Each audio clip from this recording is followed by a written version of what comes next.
C'est une séquence de gènes vieux de 50 000 ans qui a révélé comment le plus meurtrier des parasites du paludisme a été transmis à l'homme par le chimpanzé. Les scientifiques ont également déclaré que leurs travaux d'approfondissement leur ont permis de comprendre comment se propage la zoonose,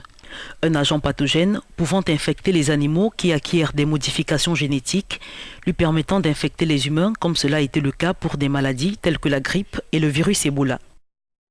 Les chercheurs ont ainsi mis en lumière le processus de transmission du Plasmodium falciparum au cours d'une analyse qui a montré comment le parasite avait acquis la capacité d'infecter les cellules sanguines humaines à partir d'une partie de l'ADN transférée d'un parasite de gorille.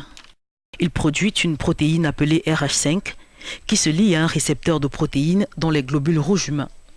Il s'agit d'un gène particulièrement intéressant car il est absolument essentiel pour permettre aux parasites d'envahir les globules rouges.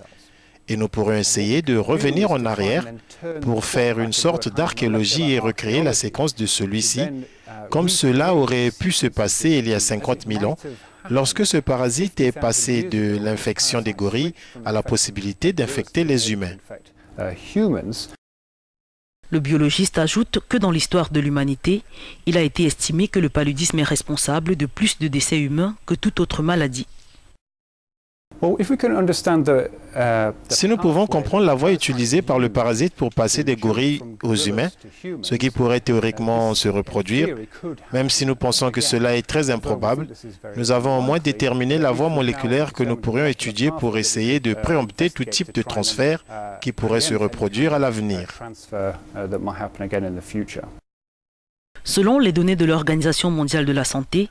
le paludisme touche environ 216 millions de personnes par an dans le monde et tue plus de 400 000 humains chaque année, la majorité étant des bébés et des enfants des régions les plus pauvres d'Afrique.